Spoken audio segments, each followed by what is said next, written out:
te encontrar. Menina que vem de lá, sonhando com esse lugar. O sol, esse coração, eu corro pra te encontrar. Menina que vem de lá, sonhando com esse lugar. O sol, esse coração, eu corro pra te encontrar.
Brincar feliz ao seu redor, o vento joga o mar e leva ela pra outro lugar.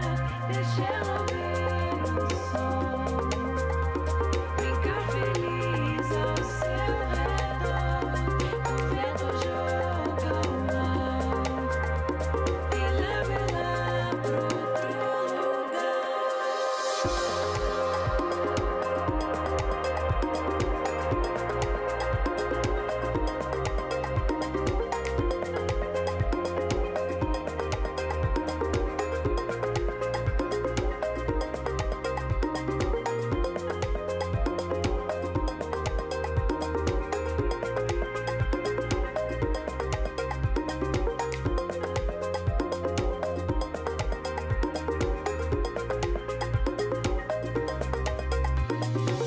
Menina que vem de lá, sonhando com esse lugar. O sol, esse coração, eu corro pra te encontrar. Menina que vem de lá, sonhando com esse lugar. O sol, esse coração, eu corro pra te encontrar. Menina que vem de lá, sonhando com esse lugar. O sol, esse coração, eu corro pra te encontrar. Menina que vem de lá, sonhando com esse lugar. O sol, esse coração, eu corro pra te encontrar. Brincando, sorrindo, vivendo esse momento. Brincando, sorrindo, vivendo esse momento.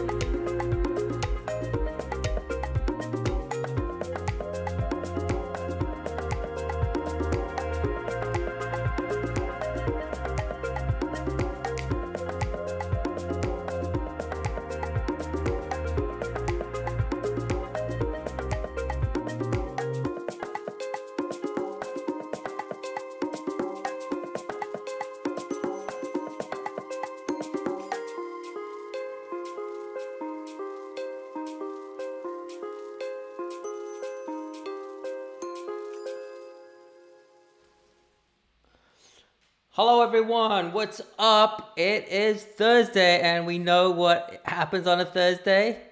It's theory time. So, welcome to another episode of Theory Thursday with your host, yours truly, Max Wild.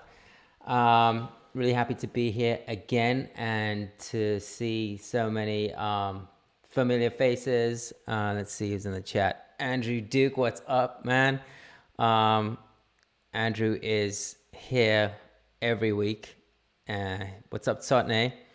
Yeah, really happy to be here again for another episode of Theory Thursday. And let's see who else is tuned in. I've got a couple folks. Karen, what's up? Okay, now Karen is one of our students. I believe I think she's taken the songwriting course, which involves a lot of theory. So she knows all about her theory.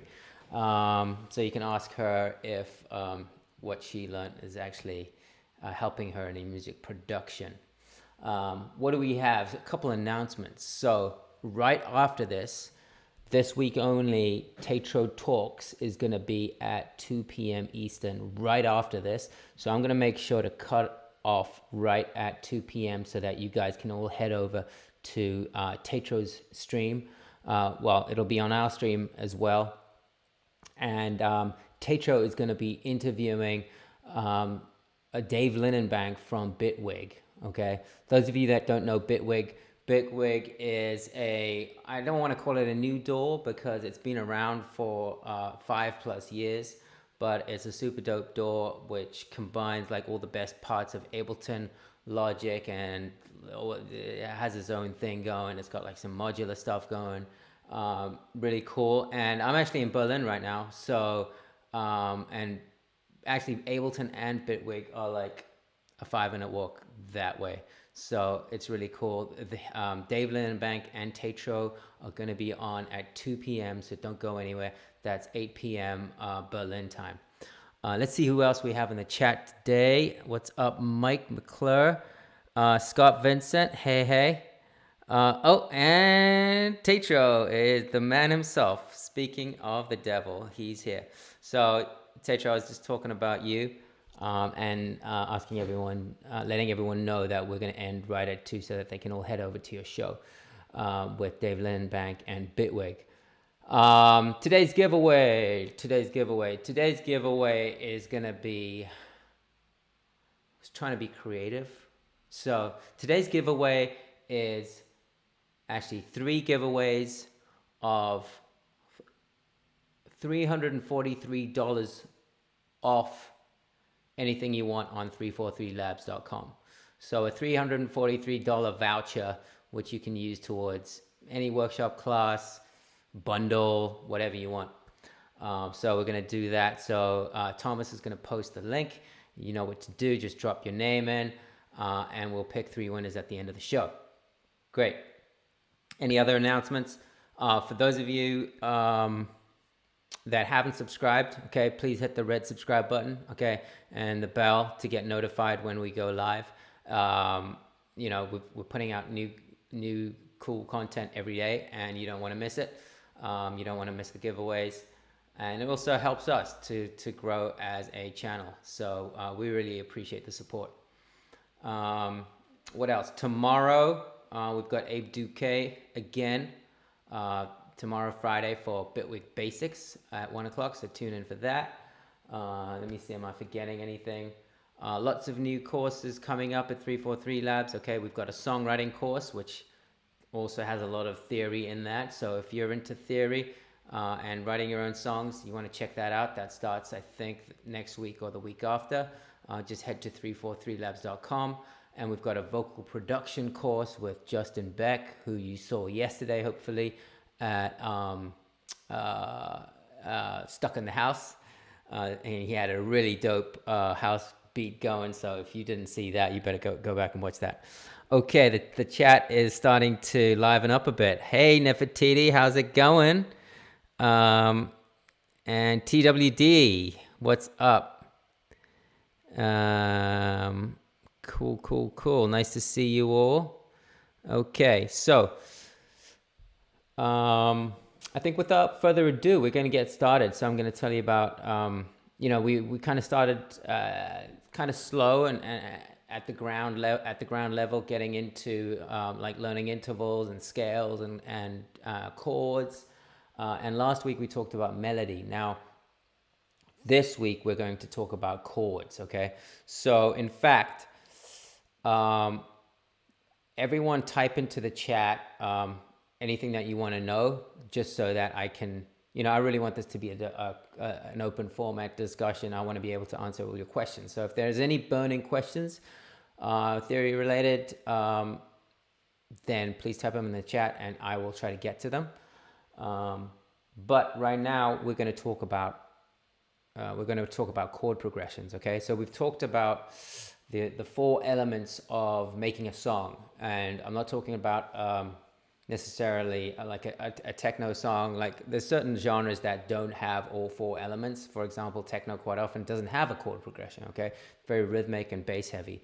But a pop song, a R&B song, a jazz song, any of those have 4 elements, which are drums,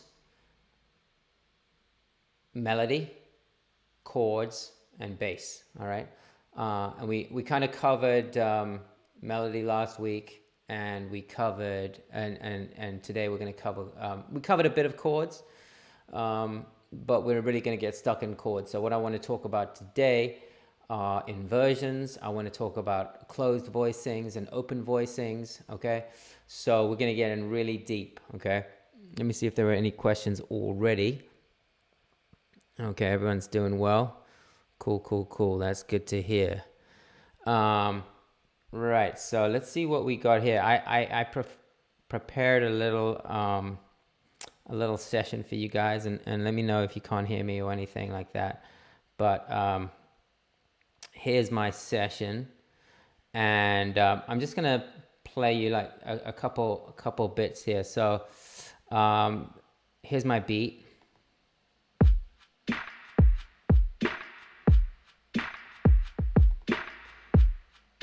And here are my chords.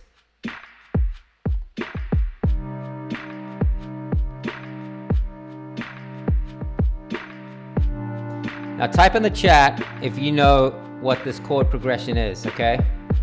Can you figure out what this chord progression is? And it's not that straightforward.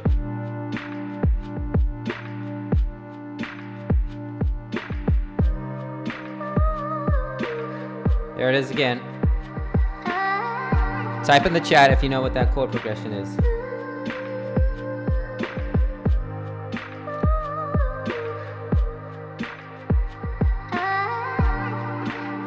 Let's add a bass.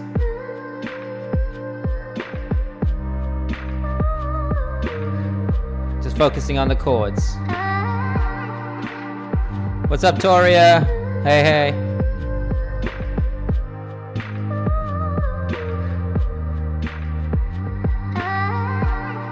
All right, I'm gonna add everything now.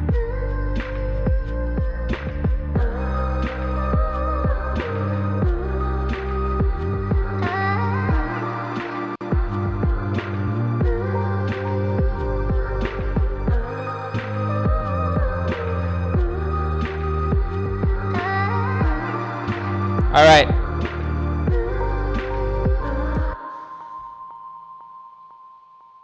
I see nobody has been typing the names of these chords in.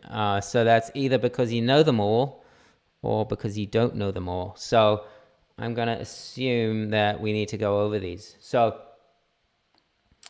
and by the way, that was my light that I just had, but I guess it just ran out of battery. So you're going to have to bear with it being a bit darker in here. So let's take a look at these chords. So first of all, what key are we in? Type in the chat if you can tell me what key we're in. That should be pretty straightforward, okay? And I'm going to show you, as you can see, these chords are spread out, okay? So that's what we call an open position chord. And for those that are new to music theory, the type of chord that we're talking about here is a triad because it has 3 notes, okay? So the first chord is this, or first triad, second, third, and fourth. And you can see that the fourth and the second are the same. Now, when you have a bunch of chords or triads in a row, we call that a chord progression. And we use chord progressions to kind of move the music forward. Now, this particular chord progression sets a mood, right? I mean, the whole song is supposed to be like this, like sexy, smooth, melancholy, mysterious vibe, right? So the chord progression really helps that. Now, did anyone figure out the key? Okay, let's see. CHDB, C minor. I'm not going to give away the answer. Nefertiti, G minor. There is a G minor chord in there, so that's not a bad guess. All right, well, CHDB, you are correct. It's in C minor. And the reason why we think of this as in C minor is that the ear usually gravitates towards the first chord that it hears. So since the first chord is C minor, we hear the song as being in C minor, okay?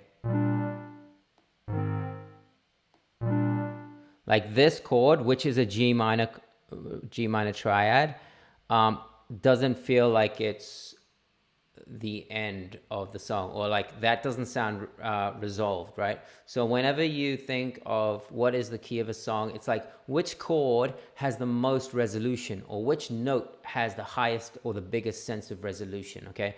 And to me, between this chord and this chord, which is the G minor, it's like this chord still wants to go back to here, right? That sounds like home bass. So it's in the key of C minor. Now, some of you might be like, oh, wow, well, how is this C minor? First of all, why are these notes so far apart? So let's check it out. First of all, let me actually just copy this somewhere else so that we have it somewhere else here.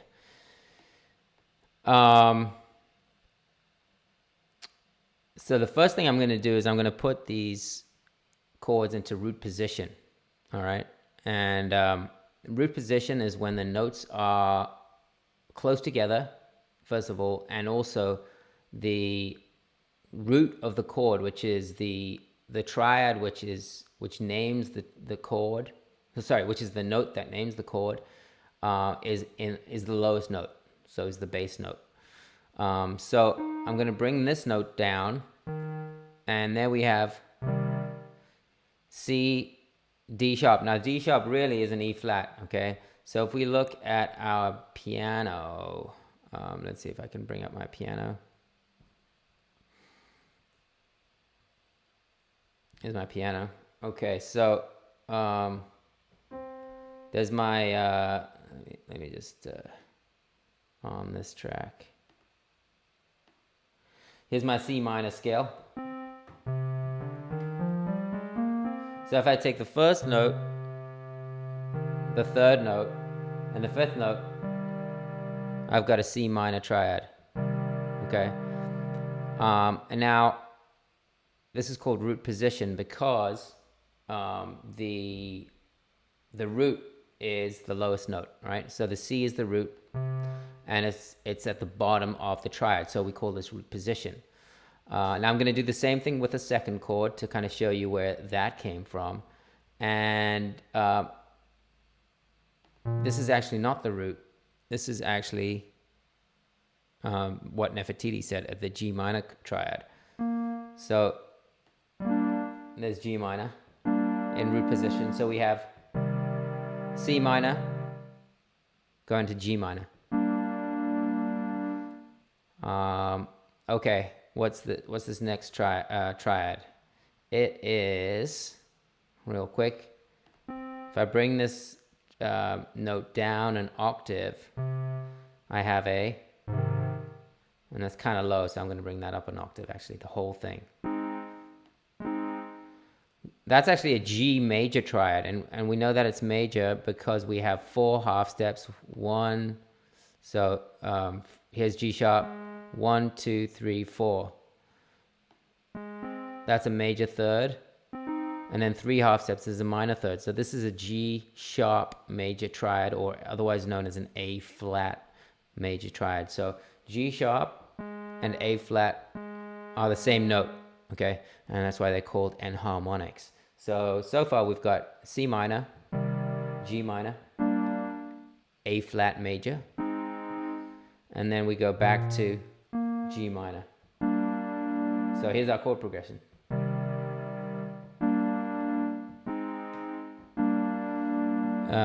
Let's see if we got any questions in the chat. Scott is asking, Max, your picture-in-picture box is hiding the first chord. Oh, thank you for that. Let me fix that real quick for you. Thanks for pointing that out. I can do that for you.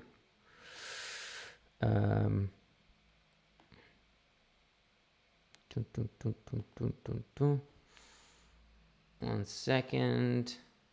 Oh, you're right. Wow, how did that happen? Weird. Thanks for letting me know. Is that better? Okay.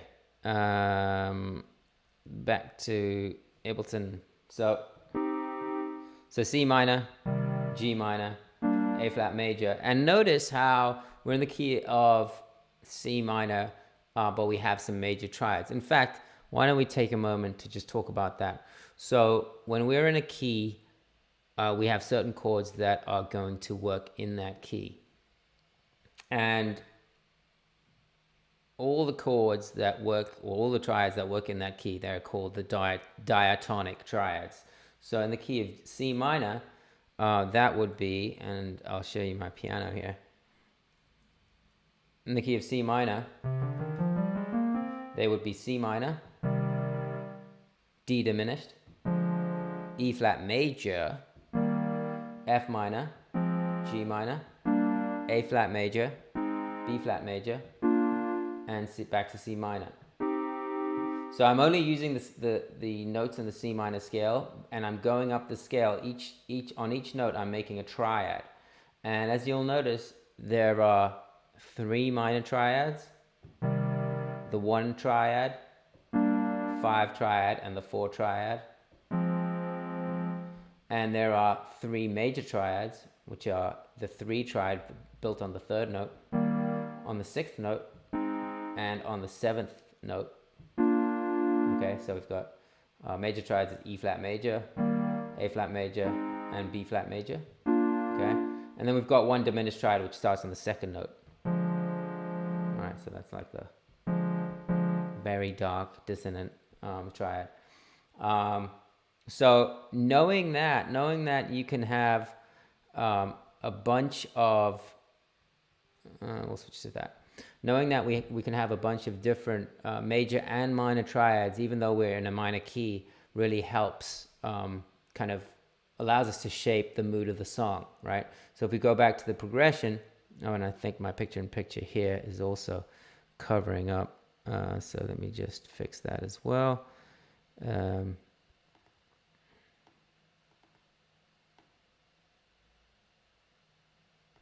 we go.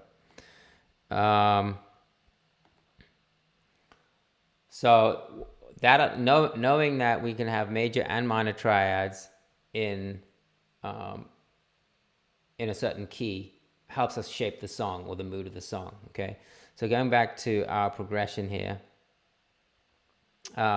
we've got C minor, then we go to G minor, again kind of both sad chords, but then we have a major triad. So it kind of brings the progression up a bit, okay? Makes it a bit, oh, sorry, I'm not sharing my screen properly. I'll just do that again. No, I think I was. So C minor, G minor, A flat major, and then G minor again, all right? Now, let's see if the chat has any questions about that. And so far, oh, TWD is saying, but if you need a B flat 13, I'm on it. Nice. And what did he say before that? This will be handy. My guitar teacher was an atonal free jazz musician. I love atonal free jazz. I actually studied jazz in school, so and I'm a sax player myself. So I understand. So I realized I skipped the basics of chord progression theory. Cool. Yeah, jazz is definitely very chord heavy and theory heavy. Okay, so now let's talk about how this progression. Let's just listen to what this progression sounds like the way it is, just with a beat. Here are the drums and.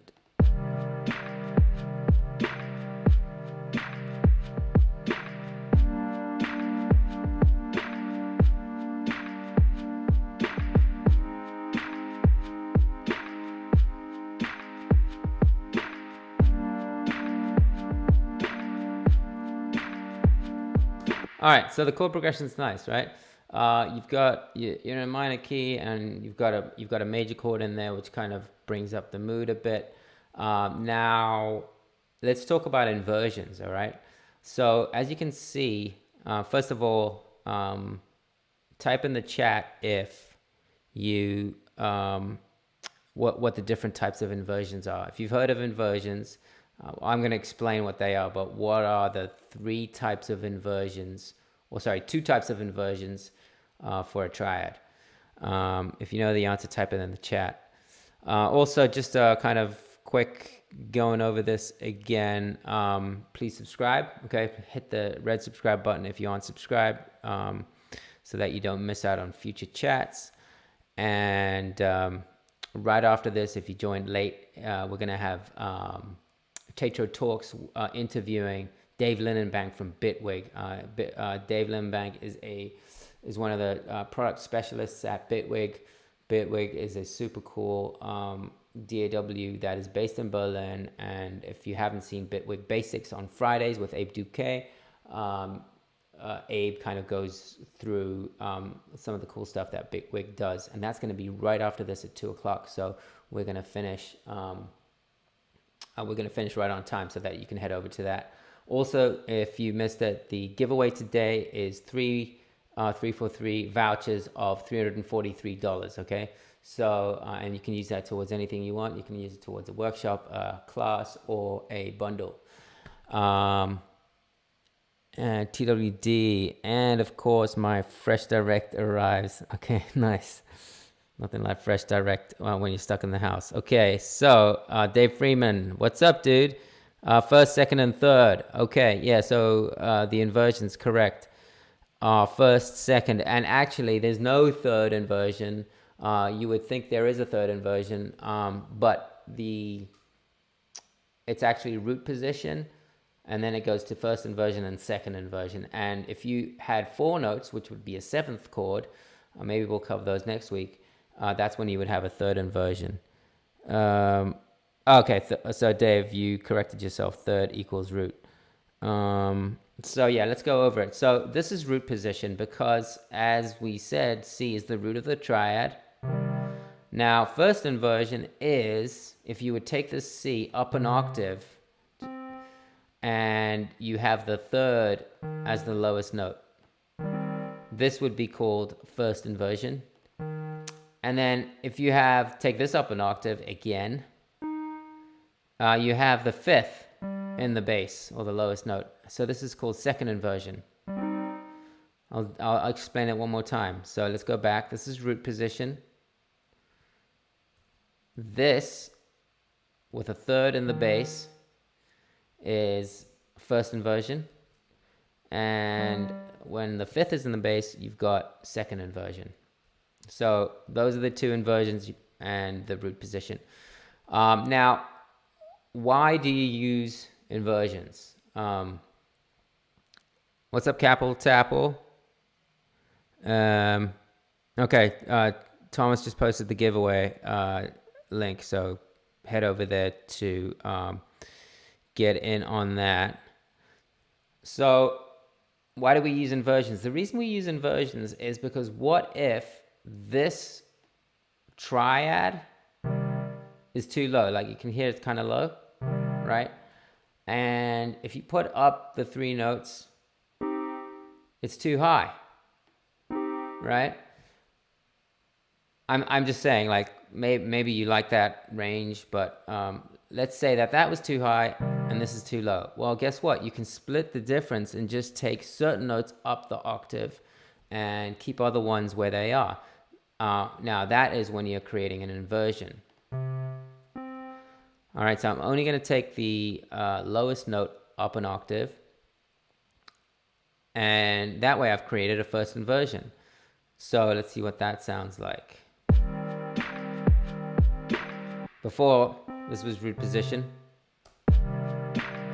Sounded kind of low. Here's root position. Sorry, this is first inversion. And now let's see what second inversion sounds like.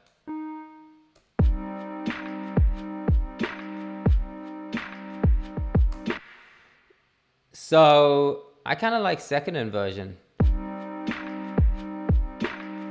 Now the other reason that you'd be using an inversion is that, by the way, type in the chat if you guys are already using inversions. I'd be really curious to hear who is using inversions.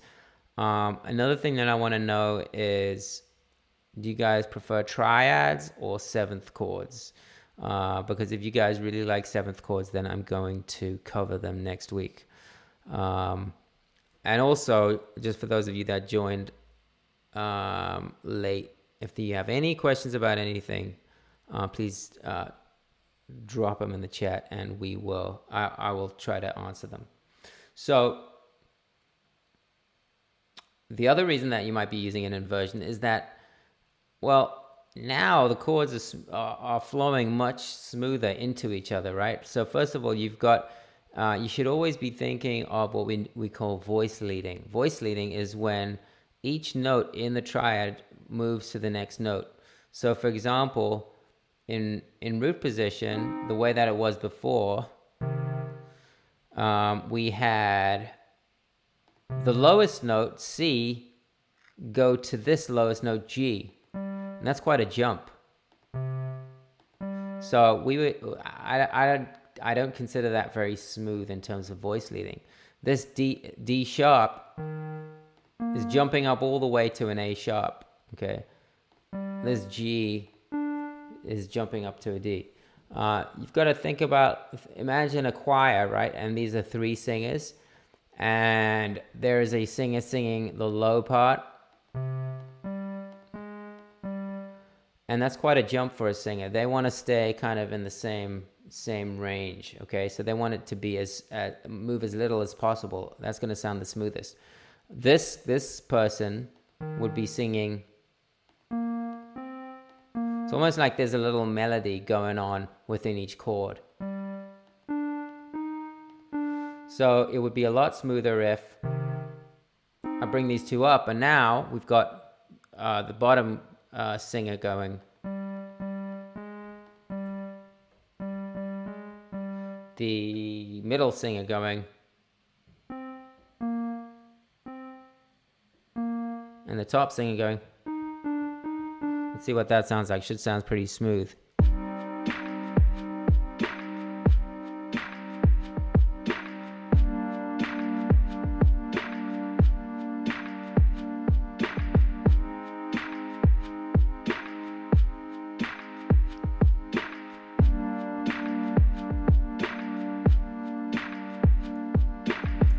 All right, so to me that sounded really smooth. Let's see what the chat thinks.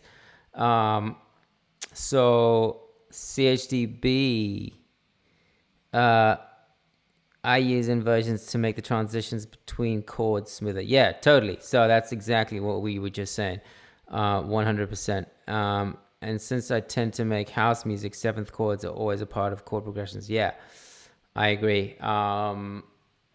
House is super jazzy or jazz influenced, so there's going to be a lot of seventh chords in there. Very Miss Jackson, yeah. All right, so this is, now let's just analyze these. What inversions do we have going on here? Now, I'll give you a quick trick. If you can't figure out the inversion, if you see a triad and you're like, I can't work out what inversion this is, but you know it's a triad, right? The best way to figure it out is, so let me just go back to root position. If you're in root position and you're playing a triad, be it major or minor, the first interval is always going to be a minor third or a major third, okay? That's if it's a triad. I'm not talking about like fourth chords or suspended chords. We're not there yet. But it's going to be either a minor third, which it is right now, or a major third. So major third, minor triad or major triad. Now, if you see something like this, where the first interval is not a third, it's not 3 half steps and not 4 half steps, but 5 half steps. So this is 1, 2, 3, 4, 5. That's 5 half steps. That's actually a perfect fourth. All right, and that's a whole nother discussion. Why is it a fourth when it's 4 half steps? I can answer that question another time. But when you have 5 half steps, so not 3, not 4, but 5, that's when you know you're dealing with an inversion. And the higher note of the 5 half steps is your root. So this is the higher note on top of the 5 half steps, and that is a C. So that is your root. So now you can work out, okay, well, if that is my root, then let me reshuffle the notes so that they give a triad in root position. For example, bring up the G, and I can see my C minor triad. So let me know if you have any questions about that. Let's see what's going on. Bread, 7th chords and maybe 9ths. Okay, we got some jazz heads in the crowd. We're definitely gonna have to cover some extensions. Nice. Okay, so that was kind of the reason why we use inversions. Now let's see. So that was the we wanted to figure out what these inversions were. This is a second inversion because the 5th is in the bass. So that's C minor, second inversion. That is G minor in root position. That is G sharp major or A flat major in root position, and back to G minor in root position.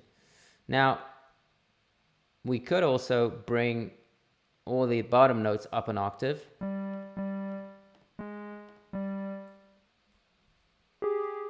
And see what that sounds like.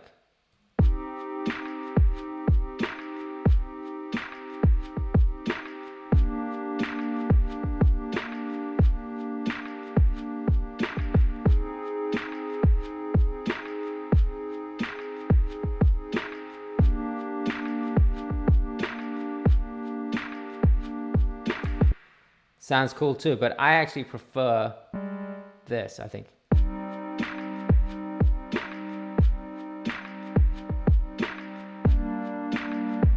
It's subtle, but I like it more.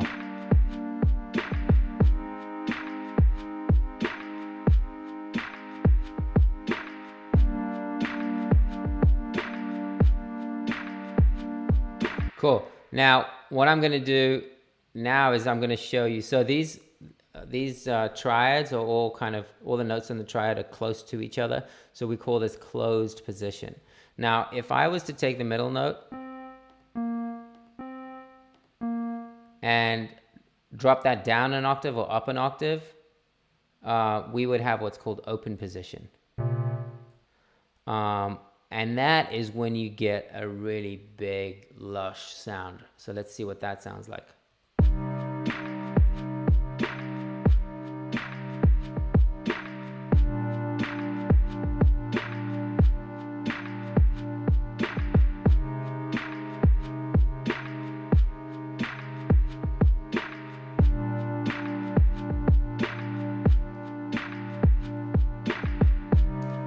Cool. So I really like that.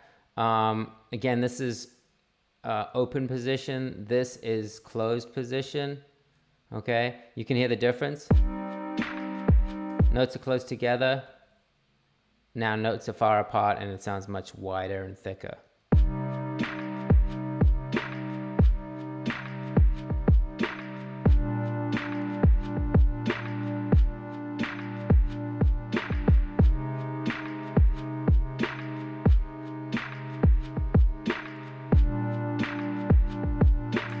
Cool. So let's add a melody to that. Any questions in the chat? Let's see what's going on. Nope. I guess you guys know all of this. By the way, as I mentioned, we've got Bitwig joining us right after this with TAETRO at 2. Type in the chat if you would be interested in a Bitwig course. Would be interested in taking a Bitwig workshop or Bitwig course at 343 Labs. Give me an exclamation point or emoji to let me know that you'd be interested in that, because we're always looking to expand our repertoire of courses at 343 Labs. So yeah, let me know. What I'm going to do now is I'm going to add a melody. Okay, so I'm going to use the piano. And let me show my piano.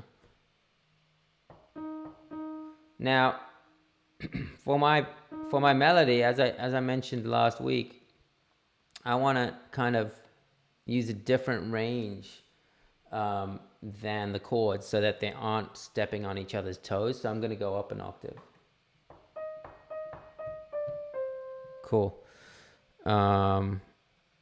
All right, Dave Freeman, you're up for some Bitwig courses. Nice to see. Brad is asking, when you write a melody, do you stick to the notes you use in the chords or just the notes that are in the key? That is an excellent question, Brad. So Brad is asking, do you need to play the notes in the chord or just the notes that are in the key? So as we know, we're in the key of C minor, but the chords are changing, right? The chords are, let me pull them up again. The chords are C minor, going to G minor, going to A flat major, going to G minor again. So do we need to change? Well, guess what? The answer is no, you don't need to change. You can just stay in key. So you stay in the key of C minor, because guess what? All those 4 chords, they're all diatonic, meaning they're all in the key of C minor, okay? So you can actually just stay in the key of C minor and just play a melody. And we're going to try that out right now. So let's see if I can come up with something. And let's just turn up the melody a tiny bit. And the reverb.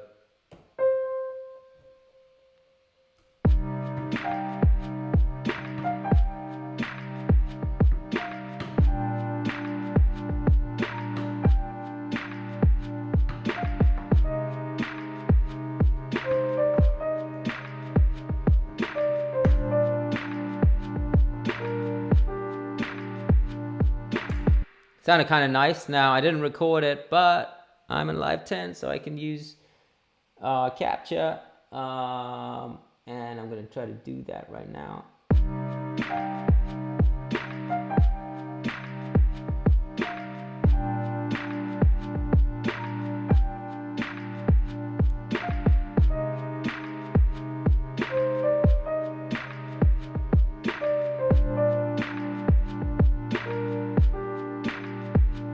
So I will say one thing, Brad, is that while you're in the key of C minor, there are going to be certain notes that are going to sound better on a certain chord than another. And the notes that are always going to sound better are going to be the, remember we talked about target tones and passing tones? Well, the target tones are the notes, the root, the third, and the fifth of the key, right? So it would be C, E flat, and G. Those are the target tones of the song. And for your melody, they're always going to sound good. But actually, the root, third, and fifth of every triad is also going to sound really good. So, and that might change, okay? So you can always get away with playing a note that is not the root, third, or fifth. But just use your ear, and if it doesn't sound great, then maybe just move up a scale tone or down a scale tone. So let's test that out and see what, how every note kind of sounds against the chord progression. I'll just play the melody one more time. Actually, I think I can play that melody better. I can play a better melody than that.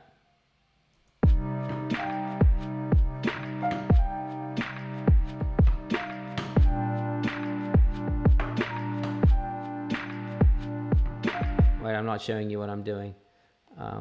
Let's record it.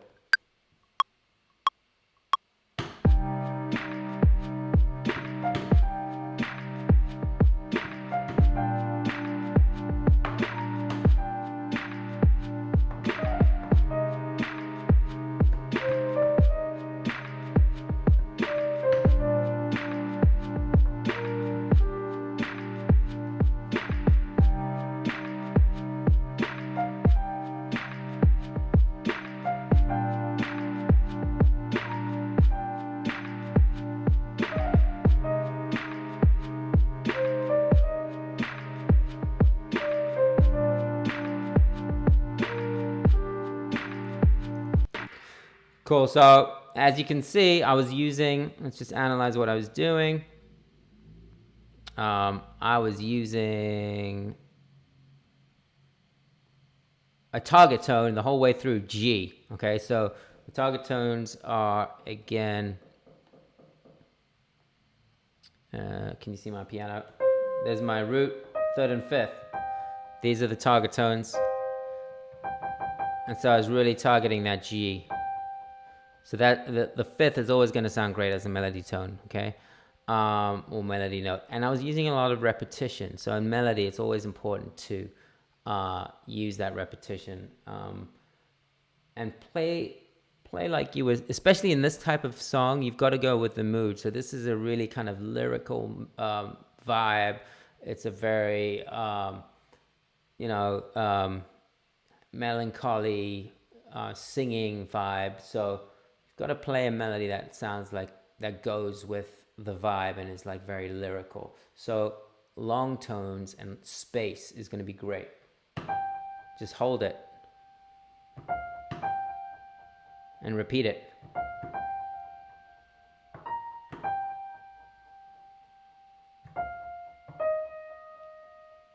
Now repeat it again.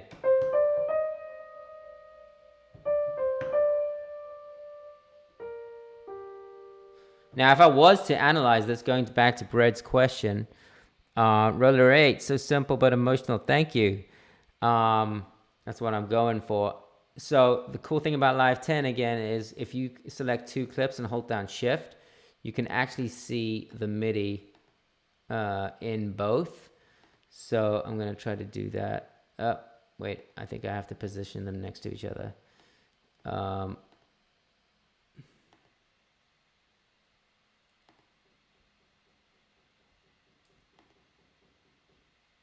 There we go.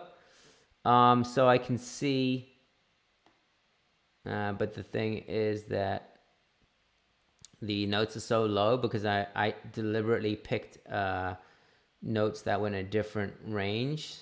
So let me just go back to these chords and bring them up an octave. Actually, let me get the root position chords. Okay, so now they should be kind of closer to each other. Bring them up another octave. And here. Now we can see exactly. So Brett, to answer your question, that G is being played over a C minor triad. And it's in the chord, so it's going to sound great. Then we go to G and we play a G over a G minor triad. That's going to sound great too. Then I play a D sharp, which is also in the key of G sharp major. And then I hit the D, which is in the G minor triad. So my ear is kind of guiding me towards the chord tones of each particular triad, which makes it sound even stronger. Let's see if there are any questions. Okay, so what I want to do now is I want to experiment and see what every note in the C minor scale sounds like over a particular, over the particular chord. And I think there's someone doing some construction next door. So I apologize if you are hearing that. Nope, I want this view. Yeah. So let's go back to the open position chords.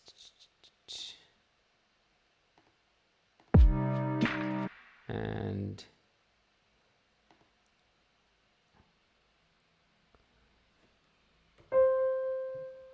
so I'm going to start with this, with the root. See what that sounds like.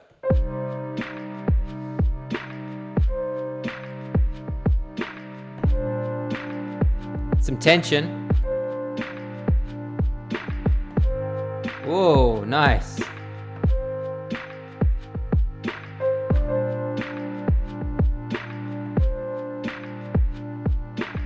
All right, so we just played a C. C is in the key of C minor, obviously. See what that sounded like.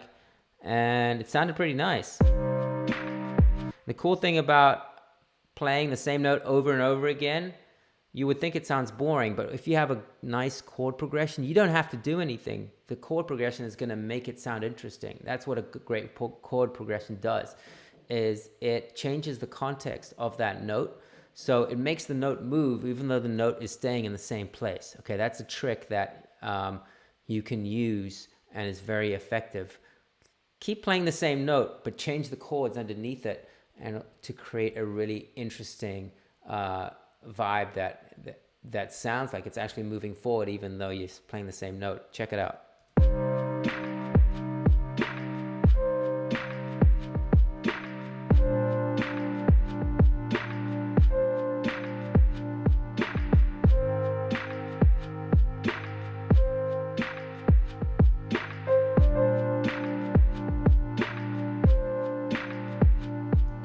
Now let's try that on the second note, D. Now, D is a passing tone. It's not in, it's not a root third or fifth. So you're going to hear a lot more tension. Let's check it out.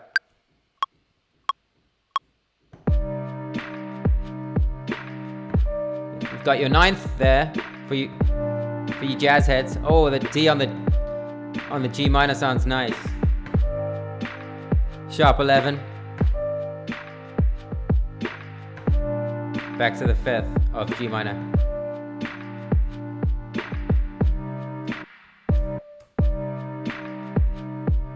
Listen back.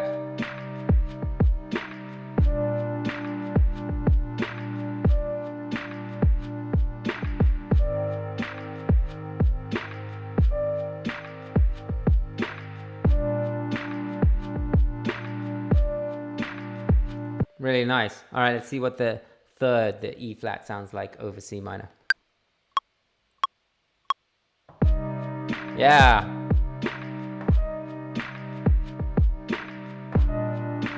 Oh, now, okay, right there. So that sounded awful, to my ears at least. Got the G minor.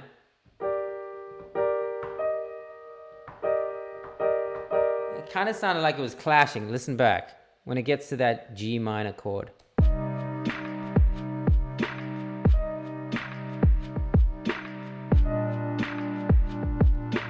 Okay, now the reason is, if you listen here, or look at the chords, you've got a D sharp and a D. That is a minor second. Okay, and it's going to be dissonant. Okay, so this sound, you want to try to avoid it. Okay, of course there are times, especially in jazz, where chromaticism and dissonance is nice, but in this case in point, I think it sounds a bit dissonant. Okay, so that's when you want to move to a different note in the scale. Okay, good. Let's try that again.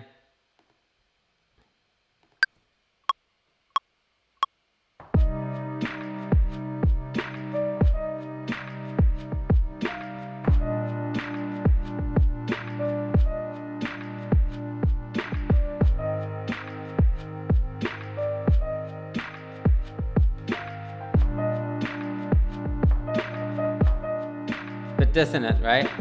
All right, let's try the fourth. The fourth is gonna sound like it's gonna sound a bit dissonant in parts, or not resolved at least.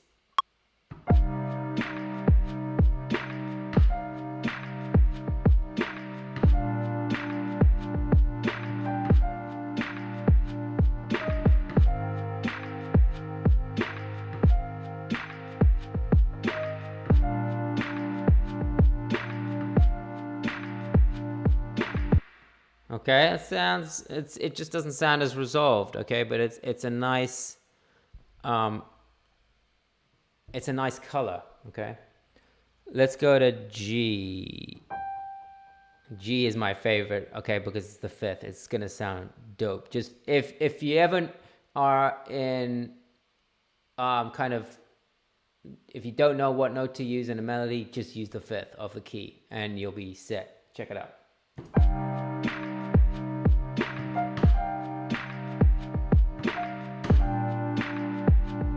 Wait, yeah, try again.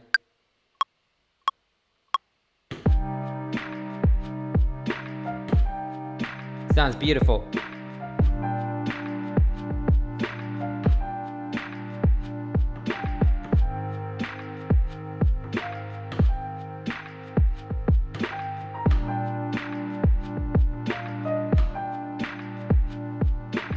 Cool. So I'm not going to go to the end. The other two notes that we might as well. Let's do the A flat and the B flat. We've got to wrap up pretty soon. So the sixth note sounds like this. It's going to sound dissonant. I'm warning you. Very dissonant. This is a half step to the G. The G is being played in the chord. Here it sounds okay because you've got an A flat major triad. Dissonant because it's an A flat to a G. All right, and check it out. Just if you don't believe me. There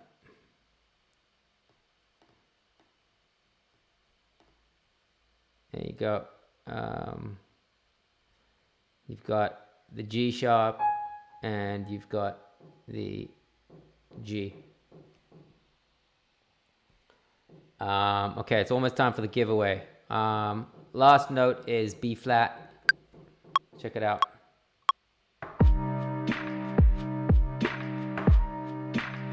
That's the seventh. Sounds cool. I like it.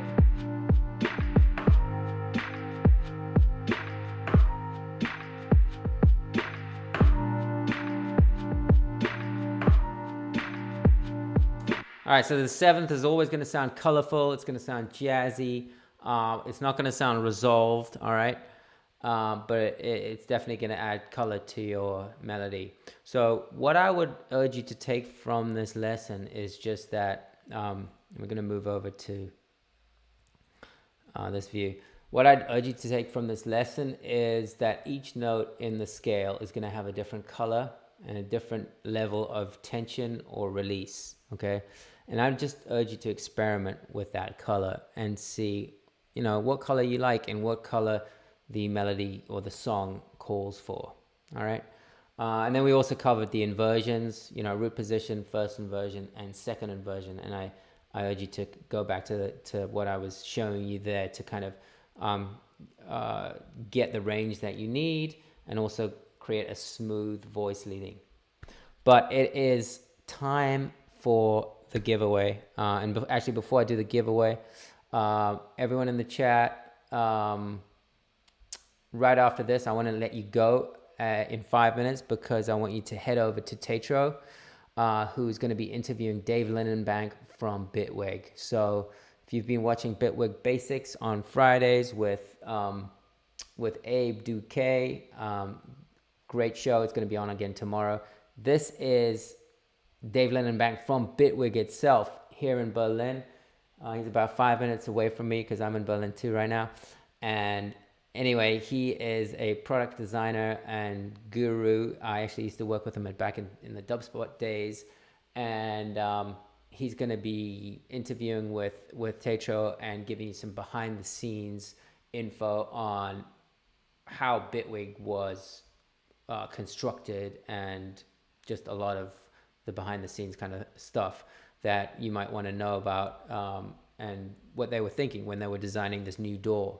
So this is your chance to ask the man himself from Bitwig your Bitwig questions. Okay.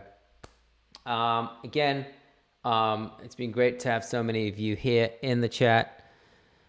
Scott Vincent, thank you too for stopping by. Carl Hudson, what's up? Yes, it will be uploaded. Shame on you for stopping by so late. You should check out the stream though with TAETRO following this. And that stream's going to be restreamed to, I believe, our channel. It'll be on my, on the 343 channel or TAETRO's channel. Cool. So again, thank you so much for joining. We're going to do the giveaway now. Any other last minute announcements? Please subscribe. So if you're watching right now and you're not subscribed, please hit the red subscribe button. The giveaway are 3 vouchers for $343, which can be used on the 343 website. The 343 website is this. If you are wondering, oh no, I can't show you right now. I'm not set up to do that, but it's just 343labs.com, and you can check out all the different courses we have going on right now. I think we've got a songwriting course coming up next week, where a lot of this theory is going to be covered. Okay, so if you're into theory and upping your theory game, a songwriting course is great for that. It's going to be covered in that. Then we have a vocal production course taught by Justin Beck. It's really dope. Everyone that's taken that course, we haven't had it that long, but everyone that's taken it loves it. And you know, we've got the Ableton Immersive course coming up on July, I think 6th, which is our most intensive course, which meets 4 days a week for 4 weeks, or you can even take it for 6 weeks, and it'll take you from the ground up to like writing your own tracks, and everyone writes at least 2 or 3 tracks by the end of that course. That's the Ableton Immersive course starting on July 6th. So anyway, you can use any of these vouchers towards any of these courses. So without further ado, we're going to announce the winners now.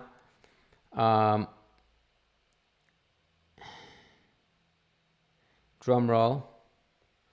Wait, I want to do a little drum roll here. How do I do that? Sound effects, right? Okay, I've got a triangle. Nope. How about this? First prize goes to Ed Fonseca. Congratulations, Ed Fonseca. You just won a $343 voucher to 343 Labs. Manuel Rivera. You just won a voucher to 343 Labs for $343. Congratulations. And the third prize goes to Juliana Karma. Congratulations, Juliana. Well done.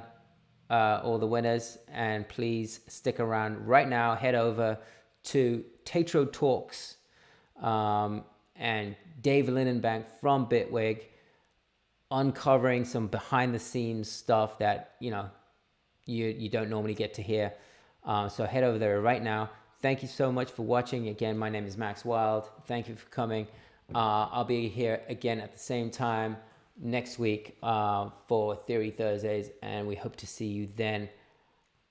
I'm out. Thank you so much. Bye.